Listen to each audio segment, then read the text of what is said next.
Do you stack any random generic silver rounds? Do you appreciate them? You probably will after this. Speaking of appreciate, please hit that like button and spread silver awareness all over the internet. Okay, so why buy generic 1 ounce silver rounds? Now, first off, I would like to say there is reasons to buy everything, and a diverse stack over time is likely going to perform better. I have a diverse stack of silver, so how do I see my generic 1 ounce silver rounds? In my silver army, I guess I would say I see them as the frontline soldiers. If silver dramatically rises, my generic silver will likely be the first thing I sell. And it has been. I have experience selling. Now, if you also have experience and you're watching this, you're probably saying, well, what about bars? And you're right. Bars definitely get deployed first during price swings in silver. But what I've noticed at the local coin shops, when I see a 10 ounce bar and I ask the price, it's the same as buying 10 1 ounce generic silver rounds. That's not always the case, but when it is, I choose the 10 1 ounce silver rounds.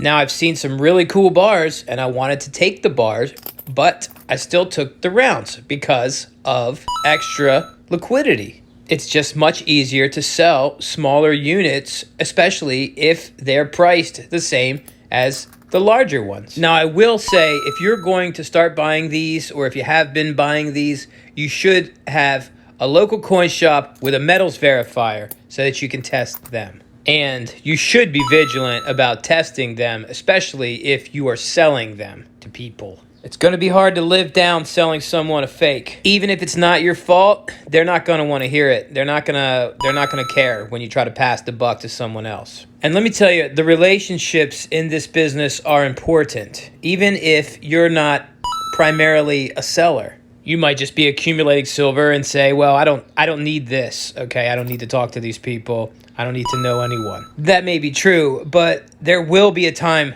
to sell, and you should be thinking about where that's going to be, who that could possibly be, and the better your network, the more liquidity you will have. Now, one of the things I've done over the years is pay very close attention to the company that I keep. It took some time, so if you're not there yet, it doesn't happen fast, but I found that, I'm a stacker, and now all my closest friends are stackers, and I'm pretty good friends with dealers. So if I ever need to sell anything, it shouldn't be a problem. And it hasn't been a problem, actually. One of the things I used to hear about 1 ounce gold is, who's going to buy it? I don't know anybody that I could sell it to. And it's kind of understandable, but if you really think about it, what are you doing if you're not around people that could buy a 1 ounce gold coin from you if you needed to sell it? As I started to save up more and more money and assets and buy nicer things, I started to notice that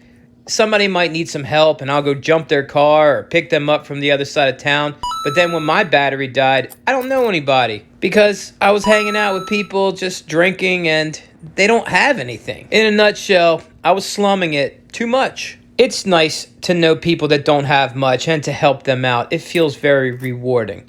But you should also have some peers, people similar to you in assets. And it's also good to know and to try to talk to people that you aspire to be like, people that have much more than you. Ty Lopez, he was a guy on YouTube who had a commercial all the time for a while there. He would say the law of 33. 33 people that are technically below you, 33% that are your peers, and 33% that are higher than you that you aspire to be like. And so far, I agree with it. So anyhow, I have multiple locations I can go to with metals verifiers to test these. One guy charges me $5. Another guy says, hey, don't worry about it. Depends on which direction I drive in and what the mission is that day. Now, $5 would be steep if I was just testing a couple of these generic rounds, but if you're testing gold coins, it's worth it. And if, you get someone to do this for you and you pay them $5, offer it to them. Just make sure you bring a lot of coins for them to test. Make them earn it. They will likely enjoy looking at the rounds anyhow, or the coins. Okay, so generic rounds versus eagles. Why would I buy a generic silver 1 ounce round instead of buying a silver eagle? Simple as this: premiums. How much is the premium? And if I sell it back to the shop, what will they give me? Say I buy an Eagle for $12 over spot, and then I want to sell it back that same day. Are they going to give me, say, spot plus $4? Then look at that loss. I'm down $8 from the moment that I buy it. And say I buy a generic silver round and he charges me $5 over spot. But if I sell it back, I only get spot. So that would mean in that particular situation, I would only be losing $5 and the generic silver would be the better buy. Now, the better buy is not written in stone. It also depends on the circumstances. And, you know, the premium on the Eagle could go up even more. I don't think so, but it could. And I'm definitely not a hater of Eagles. I have a lot of Eagles, but my Eagles were not bought for $12 over spot, I can tell you that. And if I go to sell them and take that money and buy generic silver, I would still end up with roughly the same amount of silver, so it's not worth it for me to sell them. Think about it. They give me $4 over spot for an Eagle, and then what? I got to buy a generic silver round for $5 over spot? No. And even if I could finagle a deal with a dealer, I still wouldn't benefit much. I would only get just a little bit more generic silver, and I would rather just keep the Eagles, if that's the case. All right, now what about novelty series that people collect? I'd like to start off by saying that in the past, I have seen some of these really special silver coins or rounds in the generic bin. I would say it probably happens much more than you think. But if you're great at picking winners and you have the means to sell them to the same people that have the same passion as you, then that's a win, I guess. Me, personally, I don't have it like that. I don't have an eBay store with traction. Now, if you're watching this and scratching your head, thinking to yourself, did I take a wrong turn by buying some of these nice, beautiful collectibles? I would suggest that you just simply go out and try to sell them to someone. Don't actually sell them, but just see what they'll give you. And if it's not as much as you thought and you still want to collect them, well, just pay less for them in the beginning and it should be okay. In fact, if you find that some of these nice collectibles that you like have a poor resale value, you could be the one that buys them from people selling them. And you could probably get some very good deals on some things that really resonate with you. Other than that, I'll just add that also some of the 4.9s beautiful rounds that come out milk spot, and that can affect the price too. And from what I understand, that doesn't always happen right away. It could take some time for those to start showing up. This is a stress that you just don't have with this big grungy pile of generic silver rounds. I don't care if they tarnish, scratch, milk spot, doesn't matter. And I gotta say, it's difficult to pretend you're a pirate when you have a plastic protective case on everything. The majority of my stack, I just want it to be silver, and I want it to clank. And that kind of brings us into the next topic. So say you're on board with generic silver rounds, but you want the smaller ones, like the 1/10 ounce or the 1/2 ounce or 1/4 ounce ones. Again, me personally, I see them as too expensive. The premiums are too high on them. Now, if someone's giving you a choice to buy them or a 1 ounce silver round and they're charging you the same price for all of it, take the smaller denomination. I pretty much always do that. So anyhow, how do I satisfy that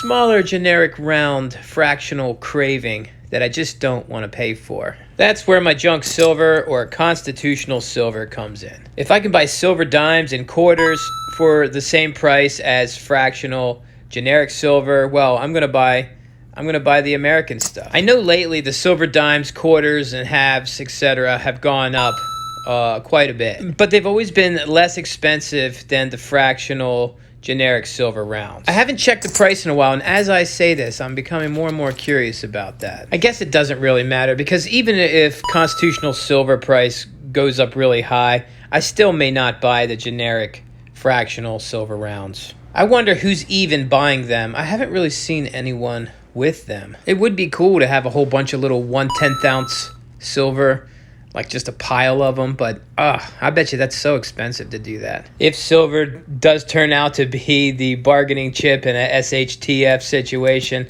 those little pure 1/10 silver rounds, those would be pretty awesome. But I'm pretty happy with my silver dime stash. Do you like silver dimes? I love silver dimes. Yeah, I know you're not supposed to love money. Well, I like silver dimes a whole lot. We're just friends. Really, really good friends. I'm going to make another video like this, except I'm going to be counting my constitutional silver or junk silver, whichever you prefer to call it. I have amassed a pretty good amount of silver dimes, mercury dimes, and of course there'll be some quarters and halves and some old dollars. Stuff you've probably already seen before, but hey, I'll be there rambling about stuff. I'll try not to get too preachy. I definitely look forward to seeing some comments. So, the comments don't have to be comments that I like. A lot of times the comments that I don't like actually come in pretty useful. Some people that seem kind of rude in the comments, actually, they end up having a good point when I think about it. And then, what do? I have no choice. I shape up. The whole point of this channel is to build a wealthy community. When I started my pursuit of wealth, I did not know a lot of people in passing doing the same, or at least they weren't talking to me about it. So I created this channel. It's kind of like Alcoholics Anonymous, except it's Stackers Anonymous, as kind of a support group, so we don't fall back into peasantry. So if you find yourself with poor thoughts, you could get some support. If you find yourself in a store staring at a shelf of Funko Pops and you're just getting ready to buy one, oh gosh, or maybe even more, you could call your sponsor and maybe they can help you out. They'll say, don't do it. Don't buy plastic when you could buy silver or gold or something that at least holds its value. I've seen someone take out a whole bunch of Invicta watches and lay them out like they're counting their treasure, as if they could cash them in for...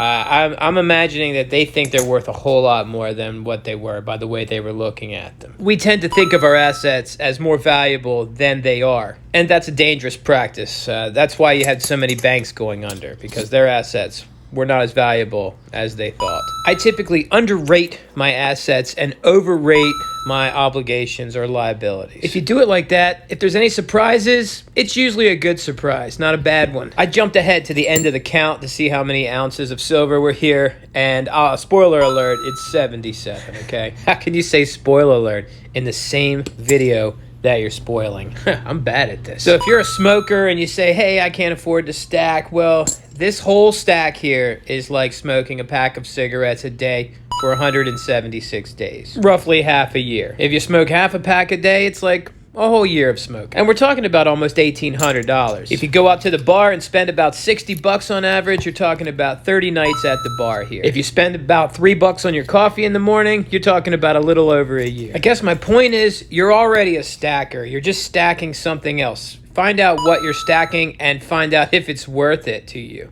Are you stacking cigarette butts? Are you stacking bottle caps? Are you stacking empty coffee cups? If for some crazy reason you're still here at the end of this video listening to me, then I think you should be subscribed. So go ahead and do that, would you? Hit that like. Have a great day.